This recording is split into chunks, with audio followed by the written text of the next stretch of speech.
Good evening, everybody. We're going to continue our study into extraordinary biblical women. I was planning on talking about Ruth this evening, but I decided that we will add another lady in there, biblical lady in there. Today we're going to talk about Naomi, who obviously is in the book of Ruth, and next week we're going to talk about Ruth. We could probably add them together, and there will be some overlap, I admit, but I think there is enough information on Naomi here that we're going to really it'd be good to talk about her. Now, the Old Testament book of Ruth is a short story, really. It's in compact type of story, only 4 chapters long. It's a love story, and really it's only 85 verses. And even though it's short, it has the full range of human emotion, from deep grief and fear to the heights of glory and triumph. As we remember, if you've read Ruth recently, if you haven't and you'd like to, I encourage you to do so. But it's only takes a few minutes to read it. The tragic circumstances reduced Naomi to very deep poverty. She was not only an exile from her home and an outcast from her home, but she also became completely impoverished, utter destitution, and she could never hope to redeem herself by any means. And the same thing is true about Ruth. Ruth's in that same situation. We'll talk a little bit more about her next week.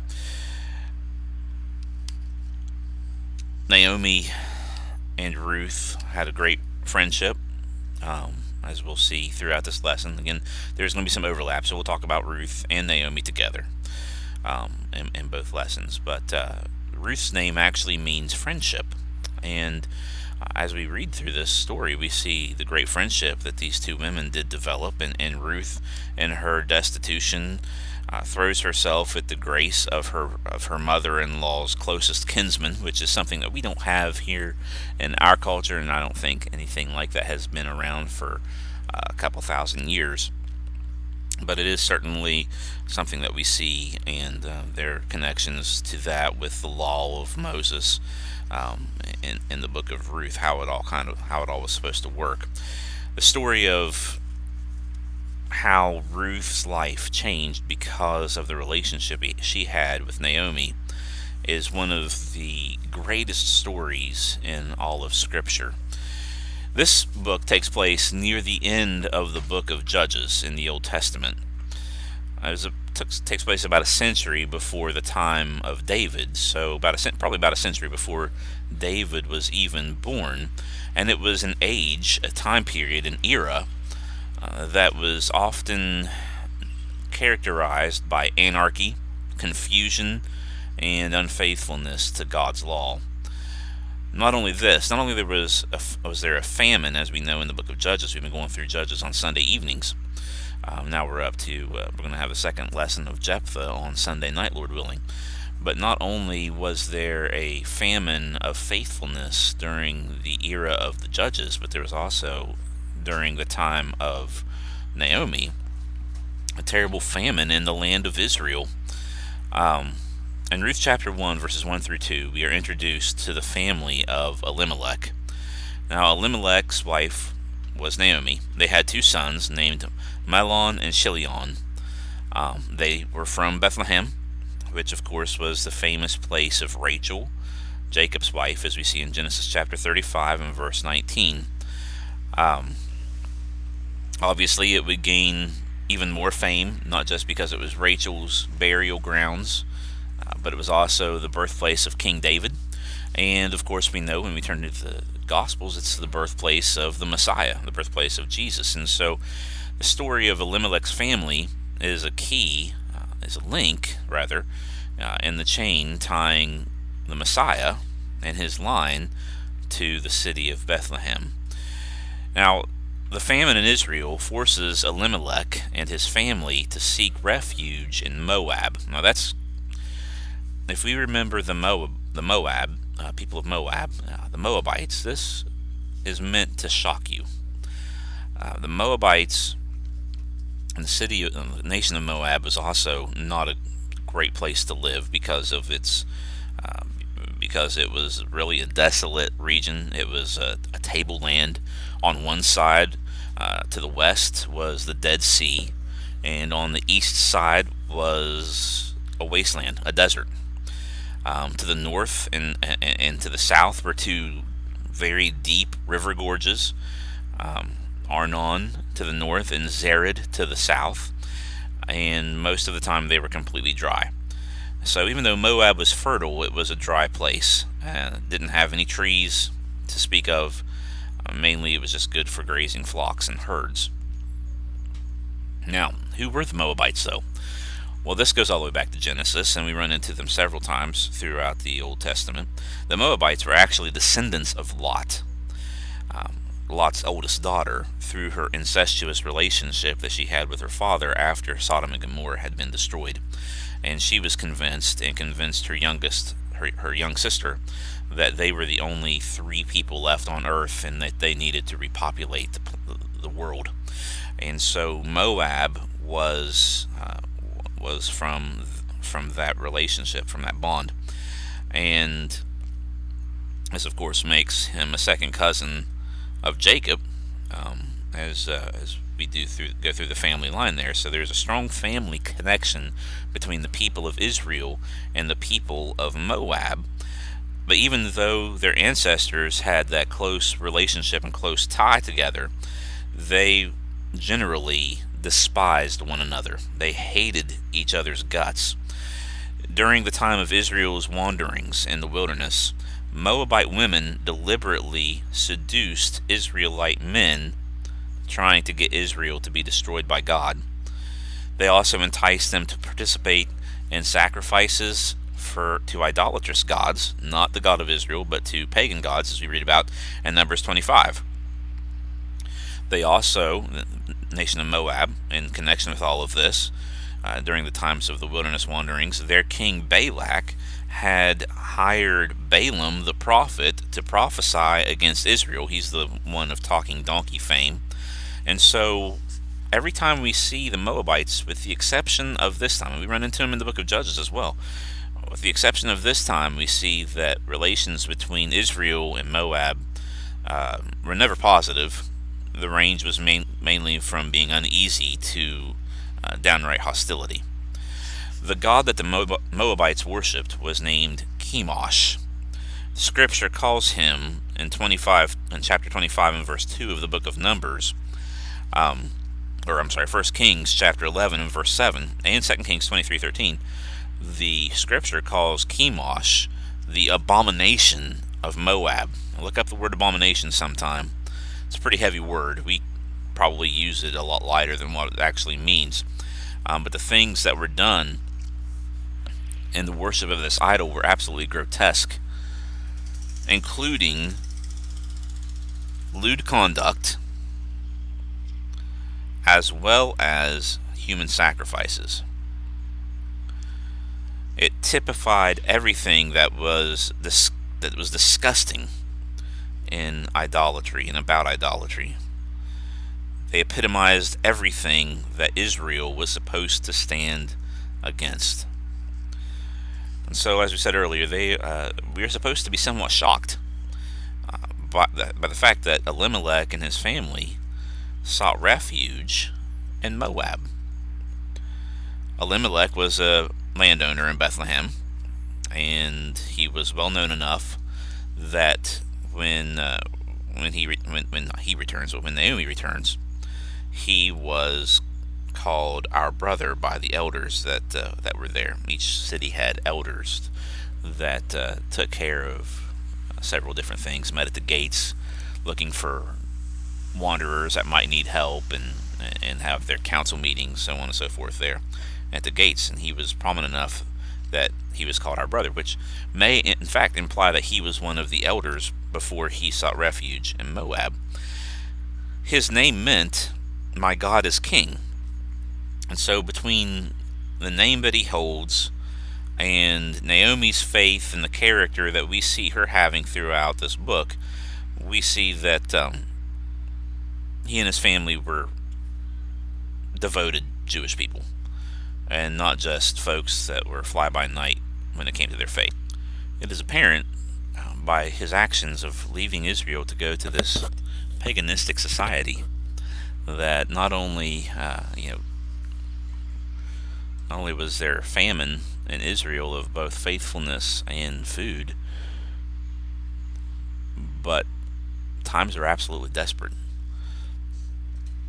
Unfortunately, while they are in Moab, Elimelech dies. And so Naomi now has the responsibility of raising two sons. Fortunately, those two sons were approaching adulthood, and they soon married. However, of course, because they were in Moab, the wives that they married were Moabites, people that they weren't supposed to marry according to the law of God. No faithful Israelite would have thought that that was a good match. In fact, in Deuteronomy chapter 7, verses 1 through 3, Israelite men were expressly forbidden to marry Canaanite women because they would likely turn their husbands, the men of God, to other gods. And so, for common sense reasons, you would expect that this was something that they would not have typically done. Nevertheless, Naomi and her sons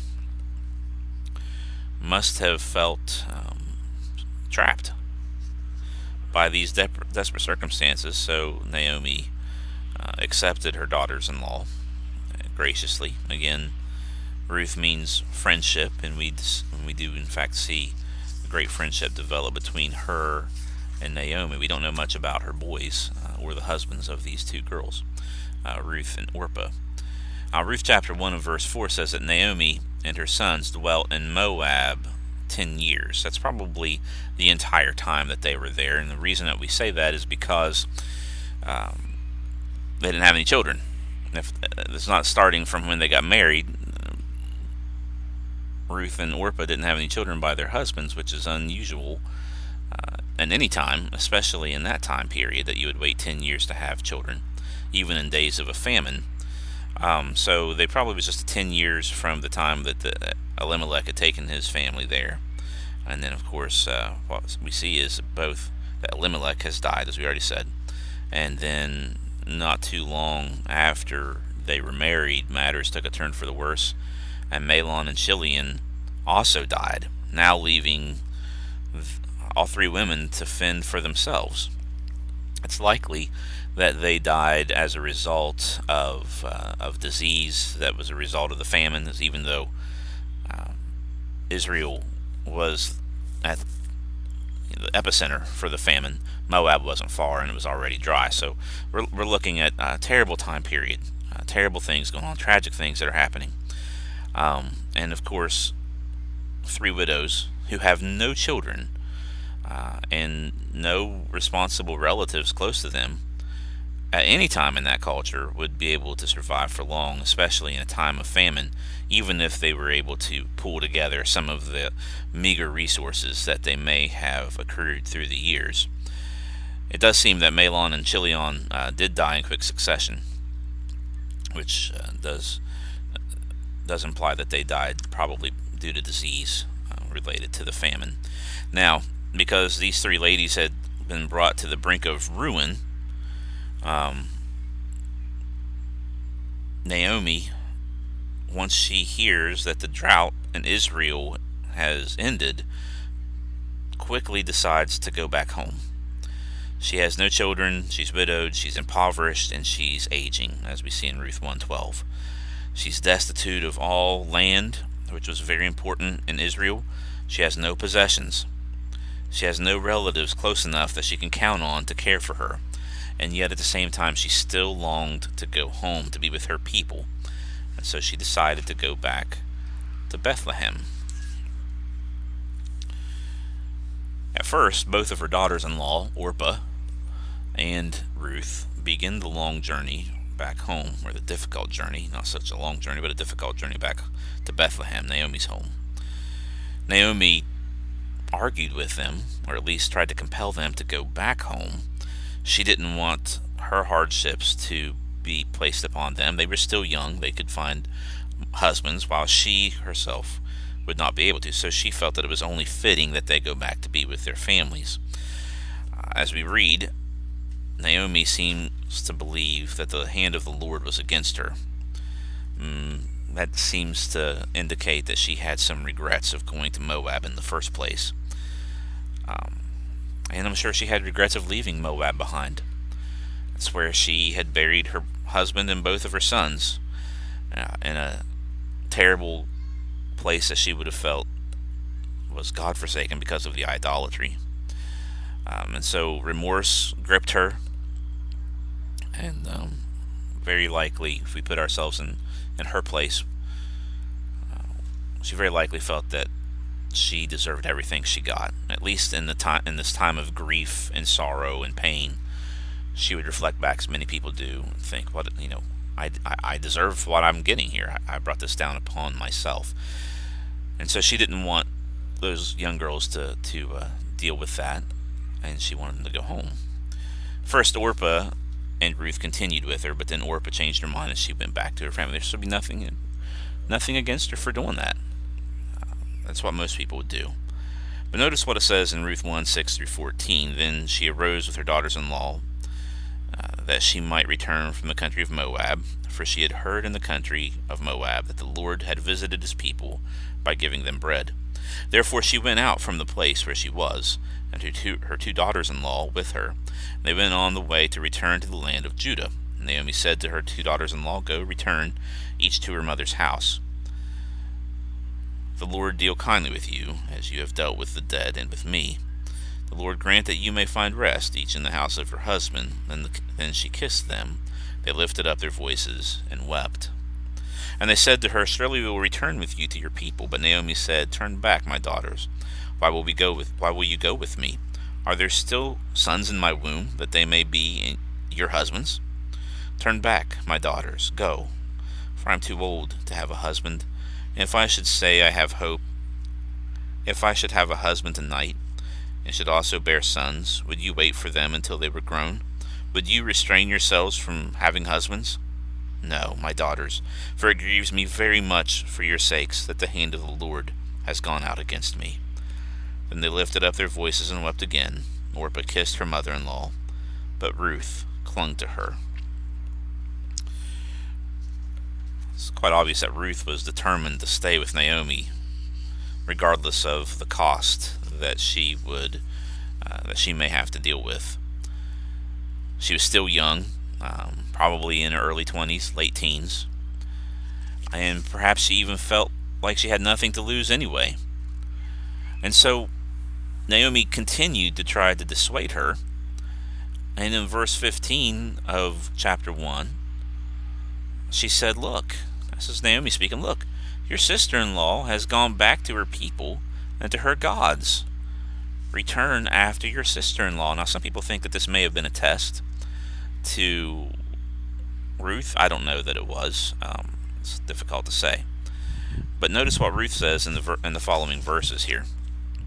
She says, "Entreat me not to leave you," verses 16-17. "Entreat me not to leave you, or to turn back from following after you. Wherever you go, I will go, and wherever you lodge, I will lodge. Your people shall be my people, and your God my God.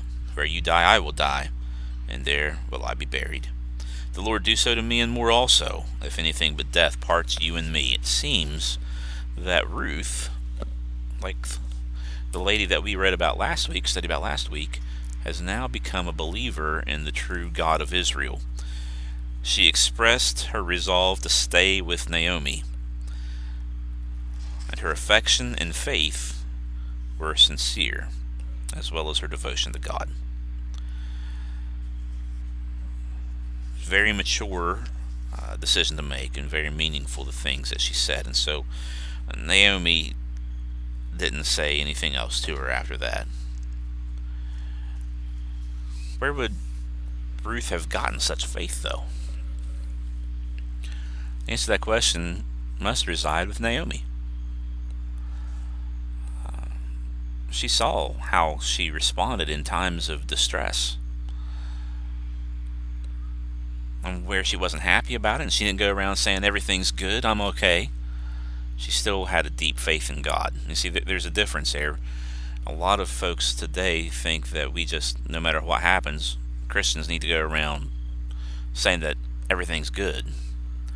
It's not what the Bible teaches. In fact, the Bible has great swaths and sections of lamentation, and no one that has lamentation ever is considered to be complaining or unfaithful to God. In fact, quite the opposite. Those lamentations help people explore the depth of faith that you can't have in a shallow way. And so she saw the faith of Naomi, and she was resolved to stay with her. And so, as we said earlier in verse 18, after Naomi hears this from Ruth, it says she stopped speaking to her. It doesn't mean that they were no longer on speaking terms. Obviously, there's more dialogue between the two of them, but it just means that she stopped speaking to her about this subject. She wasn't going to continue to try to get Ruth to go back home. So after 10 years and we're in Moab, Naomi returns to the people, and they remembered her, and they knew her name. It caused a great deal of stir in the town. It says in verse 19, all the city was excited because of them, and the women said, is this Naomi? The word Naomi, or the name Naomi, literally means pleasant. And it must have been a perfect description of Naomi in her earlier years when she lived in Bethlehem before. However, that person that they had remembered had gone through a great deal of pain and suffering and struggling. But it does not change the fact that because so many people remembered her and were glad to see her, it suggests that everybody who knew her loved her. Sadly, she says, do not call me Naomi, but call me Mara, which means bitter, for the Almighty has dealt very bitterly with me. I went out full, and the Lord has brought me home again empty. Why do you call me Naomi, since the Lord has testified against me, and the Almighty has afflicted me?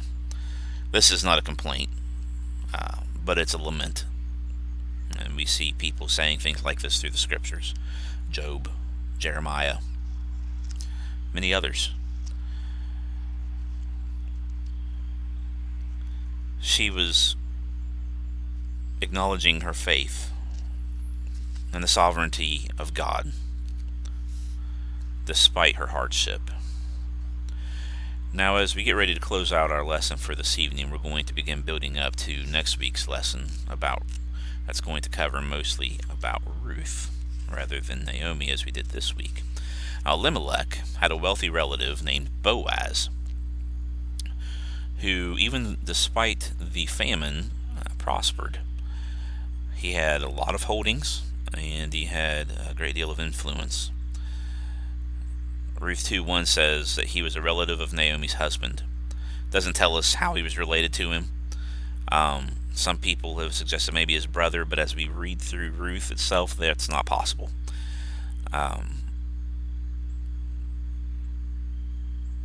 Technically, he was Naomi's next of kin. Chapter 3 and verse 12 tells us that. More likely a cousin,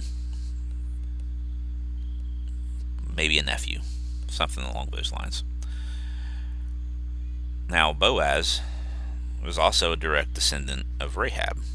Matthew chapter 1 and verse 5 says, a Salmon begot Boaz by Rahab. Remember, Rahab was the lady we talked about last week. She was the lady in Jericho, prostitute, innkeeper, that kind of thing.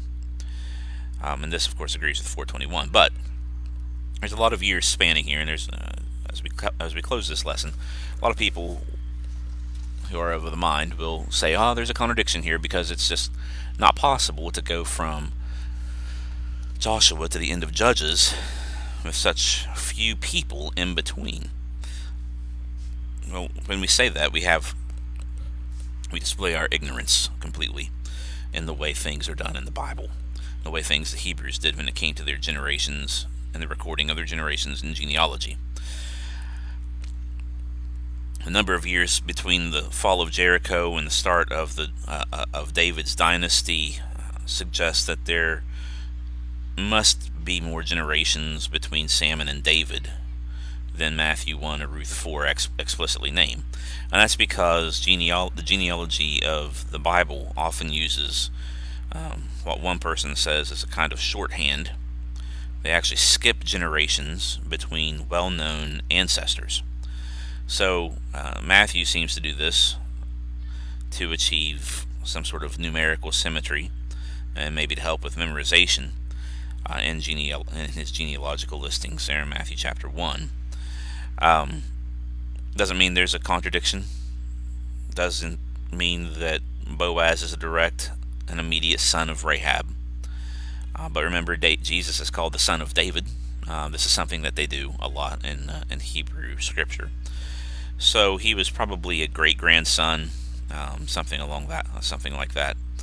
But he was nevertheless in the direct line of Rahab, and it would have been well within his family's memory of what had happened there when Jericho was taken, and he would have had family information handed down to him from those that went before him. This connection with Rahab would very likely incline his heart to be sympathetic towards Ruth, who was a foreign woman who, like his ancestor,